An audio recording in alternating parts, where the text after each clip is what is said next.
Stand by.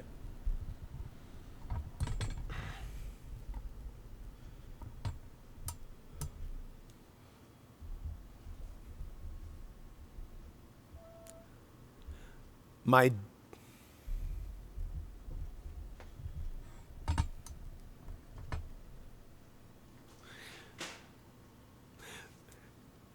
The Lancaster Pennsylvania Drums Etc. Afterglow. It's great. I was a freaking celebrity out there. I swear to gosh, I felt like I was like Robert De Niro giving a book read or something. It was great. God, thanks to the Drums Etc. guy. Remember, Drums Etc. in Lancaster, Pennsylvania, on New Holland Street. Rick Hamilton, who owns the joint, and the guys that work there for him, Sean, Adam, and Ryan, and then there was a Corey fella that taught, and then Joe or Jim, and then another Rick who taught. It was great, man. So I'll tell you real fast. I'll do it linearly from Friday morning when I left to coming home. All right, so real fast. I'll talk a little faster. Hopefully no one will put a comment about my spazziness. Well, maybe they will. But it's my channel. I can do what I want to do. So, Friday morning, this past Friday morning, October 27th, I'm like, oh, I got to leave, right? So I get in the car and I drive. So I'm taking like Interstate 90 to 80 to 76 down to Lancaster. And it was cool. You know, I got all charged up and I got in the car and I was driving. I had a couple of those Starbucks energy drinks. I didn't realize, though, that there was actually like taurine and stuff in it. So I was like, you think I'm on like a top in these videos. If I got pulled over by a cop or something, they would have locked me up. I would have been in a padded room. Seriously. Like, I'll have your jobs, man. Do you know who I am? I'm freaking Bonzo. You know what I mean? God, it was so cool, man. They treated me like royalty. So anyway, I'm driving, and that's a long drive. The thing is you cross the Pennsylvania border coming from the west, and you think it's like, all right, well, I'm pretty close. It's not. It's kind of like my dad and his wife had a bed and breakfast in Key West all the way down, And a couple times when I drove down there, you'd forget, you'd hit like the Florida border and you're like, oh, I'm made in the shade now. The distance from like the Florida border to Key West isn't that much different than like from Chicago to Atlanta. I mean, it's, not quite that long, but not that much shorter. So I'm driving, and of course, it seems like once we get into Pennsylvania, you see a lot of like deer crossing the road signs. I mean, you see those anyway, but there were a lot of like neon, well, not neon, but like lit up signs like that were like it's a big deal. Like, watch out for deer, because there's a lot of deer. And sure enough, every so often I'd see like a deer on the side of the road, that met a horrible fate. And, you'd see, have you ever seen the road when you're driving, you see those big red stains? When I was a kid, I used to think it was always like, God, did another truck full of like deck paint like spill here? What's going on? That's like where a poor deer gets like eviscerated and just like mangled all over the joint. There was a lot of that. It seemed like it was every like couple hundred yards. Anyway, so I'm cruising, I'm driving through, it gets dark, and Pennsylvania's beautiful, man. I went to Pittsburgh for a wedding a few years ago, my old bandmate. This shirt is on backwards because I like the bigger logo for the video. Drums Etc. Okay, so then I pull in. It's like 11 o'clock Eastern time. I forgot I lost an hour. When I got there, I was kind of like, eh. So Rick Hamilton, the owner, proprietor of Drums Etc., is waiting for me. So he comes in. God love him. He's got some drinks, like water bottles for me and soda if I want it, and a big sandwich and chocolate chip cookies that, I love chocolate chip cookies. And it was just really cool. So he shows me around the shop, and it's big, man. I didn't think it was going to be that big. I mean, Drums Etc. is big. There's a room chock full of drums and then cymbals and congas and all kinds of stuff. I mean, bigger than like a guitar center. I mean, it doesn't have that many guitar. It has some guitars, but it's Drums Etc., right? Certainly a hell of a lot bigger than any drum area you'll see in like a guitar center or Sam Ash, right? It was just great. And, they had by the way, in the used room at Drums Etc., there's a D-drum reflex drum set, which is like the bottom configuration, like black sparkle or black glitter. Kind of a cool, almost, not anniversary sparkle, but Black Galaxy. Somebody should buy it. It's like $595, man. They sounded great. I'd have taken them home with me if I didn't have so much shite in my house. So we get there, and that's Friday night. And he's like, I'll pick you up tomorrow. And I could have driven, but I thought, well, pick me up, So we drive back to the shop Saturday. And earlier in the day, there's a clinic they're having, sort of like a School of Rock thing, for younger kids. And, God love those kids, man. They love like music and rock and roll and playing guitar and drums. And it's a really great concept. And it's really good news for, like, drum and musical equipment manufacturers, I still think, I'm telling you, man, if I was like Ludwig, sign up all those little kids that make the videos, not little kids, but like younger people, millennials, or some of those girls that, really are putting drum. It's popular for them to put videos up. Man, I'd be endorsing the hell out of them. Anyway, so we get there, and it was just great. The guys that worked there were really nice and really knowledgeable and great drummers. And so then it comes around. Now, I wasn't nervous for this at all. I mean, I really wasn't. I was excited about it. I kind of like, well, I'm going to do it all off the cuff. I don't want to be too structured. And I get there, and there's a fella there named Dave Serini. Now, Dave Serini is pretty much responsible for this clinic there, by and large, because he has always been familiar with my channel. He's been one of my longest-time fans. And I think Rick and the guys there liked my videos, and they talked and like, hey, get a clinic or whatever. That's how this all came about. So Dave's there, Serini. And he's like, well, let's go and let's get a bite. So he and I go out and get a bite at like a Greek diner, and we both get like club sandwiches, and it was really delicious. By the way, man, there's nothing like a really good pickle. They slice a pickle quarter-wise on it when you get like a burger or a sandwich like this. Sometimes you get a dud where it's really dry and really fake dark green. But when you get a pickle that's as crispy as a Vlasic, but doesn't necessarily taste like a Vlasic. I mean, I love Vlasics, but this was like the best quarter-sawn sliced pickle of all time. I mean, I almost asked Dave for his. I didn't, though. So then we come back, and we're getting ready, and the Amber Visalite's brand new from Ludwig. Really well made. Ludwig is great drums, man. If you've never had a chance, check out their classic maples.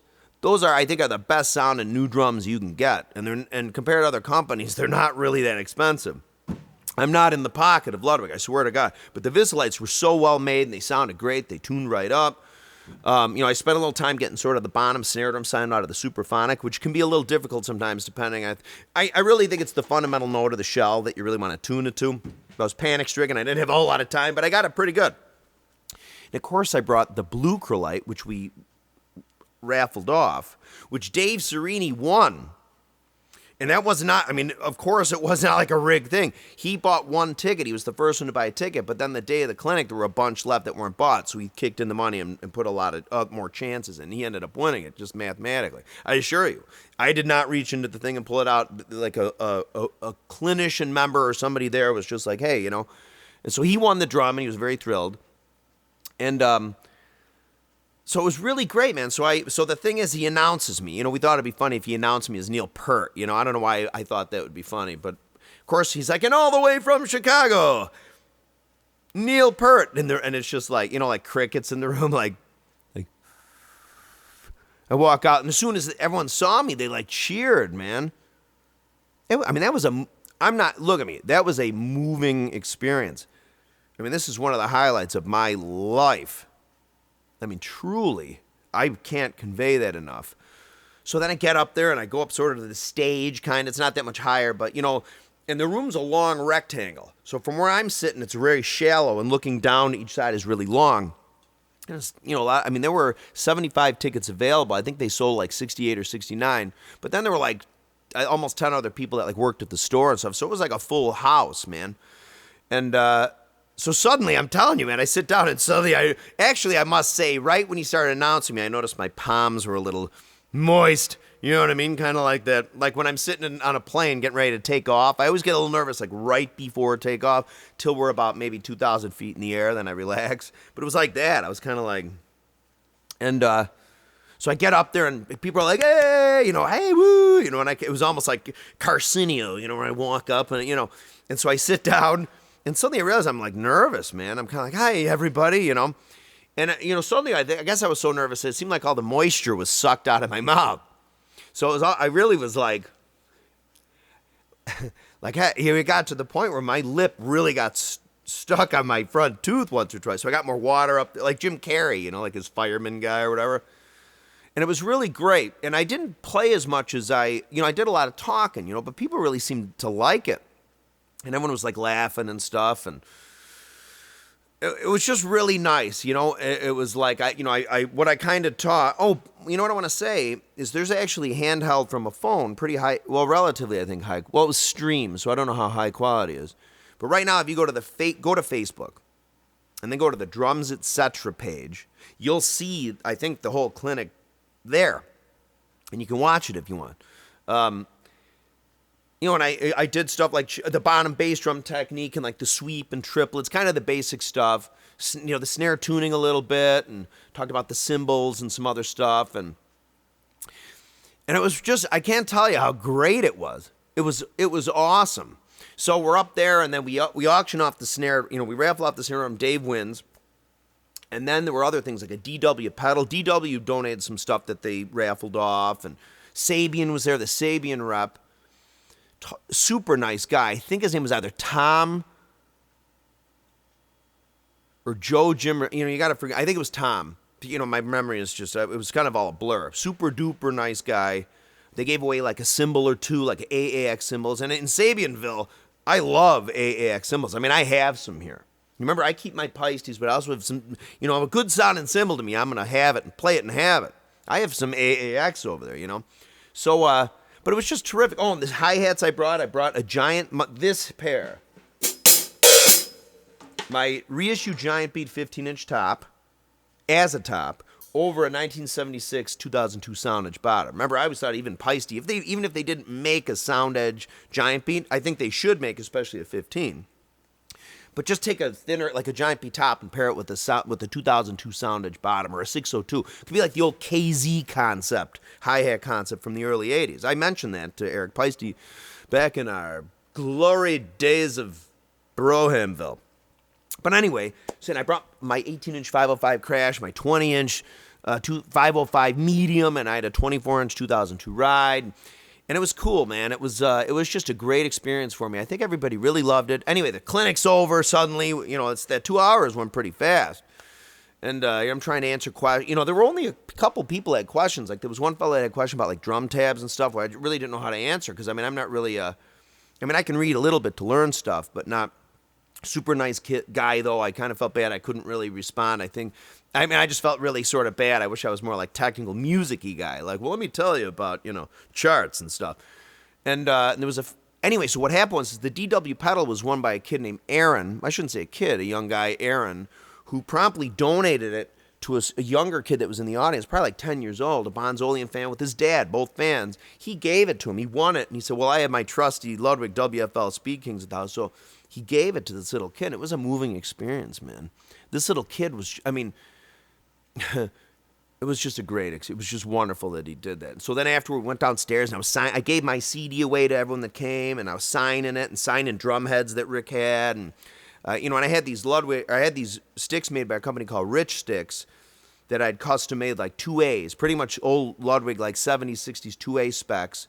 We got them as close as we could. You know, there were actually, if you get a couple different 2As, they'll look a little different from like year to year. So I sold those. I had like 12 pair made. I sold 2 here. I gave one to Dave, a pair to Dave. God love him, Dave Serini. Again, it would have been possible without him. And then we sold the rest, you know. But I mean, they were expensive. I mean, they're like handmade. I mean, I had to sell them for like $20, $25 a pair. I think I sold them for $20 a pair there. I might have sold them for $25 a pair to a couple guys up here, which I'm going to refund their $5 a piece because now I feel bad about it. But anyway, it was just wonderful. It was great. And then after we were eating sandwiches and hanging out, and they had these and cookies, chocolate chip cookies, but they had these donuts, I think particular to Pennsylvania, that like each one weighed like a pound, and they were just so squishy and delicious, almost like a Boston cream without the chocolate on it. But much better and heavier, and the inside stuff wasn't gelatinous. It was more like a sugar paste. Man, I'm sure I was like so much insulin was cranked out of my pancreas. I remember I was like tired. I told the guys, like, I got to go home. And it was just great, man. It was just a great, wonderful experience. But I got to tell everybody, you know, thank you to the people that was there. But thank to all my fans, man. People really seem to like my videos. Makes me feel really good that people I get to come down here and just play the drums and BS about stuff, and people really like it. And that makes, I can't tell you how good that makes me feel. It's done me a lot of good. So if you haven't subscribed, please subscribe. More videos on the way, and it's sort of pumped me up to make more Bonham, Zeppelin, everything videos, okay? So that's what I will do. And again, I can't edit this now. I'm almost to the point where I can edit again on my computer. So please subscribe if you haven't. Really, thank you from the bottom of my heart for being fans. Again, thank you to Rick Hamilton at Drums Etc. in Lancaster, Pennsylvania, and his dudes. Not Sam. Not Steve. Gosh damn it. I'm not going to forget their name. Adam, Ryan, and well, there was Corey, but the big guys were those guys. Sam, not Sam. Gosh damn it. For the love of, Sean, for the love of God. Great drummer, too. Adam and Ryan. And then there was Corey and a guy named Joe, and I think another guy named Rick. Great guys. Also, you know what I want to do, too, is thank the people. I remember Andrew, and then there was a guy, Misa, and a guy, Fritz, and then France, Frantz. And then there was Fabian was there from New York. God love him, wonderful guy. I saw him. He stayed at the hotel I was staying at. We had breakfast. We talked. It was just great, man. So, and then and I have a list of people, too. Oh, man, look at this. So these are people that I know were there because they entered the auction. Dave, Jim, Mark, Don, Laura, Bill, Chris, Ryan, Rick, Michael, John, Marilee, Bob, Kevin, Jason, Jeff, Kevin, Steve. It was just terrific, man. Oh, another Jim, Rory, I think, Rich. It was just nice, man. It was great. Man. And look, this is what the admit tickets look like. Admit one. And then here, check this out.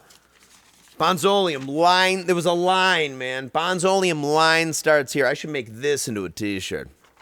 Anyway, again, from the bottom of my heart, truly, thank you so much for being fans. Oh, and I wanted to. There's a fellow named Paul Reed who sent me this cowbell. This is the cowbell he got with this Ludwig drum set back in the 60s. So thank you, Paul, for sending me this. God love you. And I think Paul has a birthday coming up. I think I saw it on my Facebook page. So happy future birthday, Paul. Keep coming back. More videos on the way. Thank you.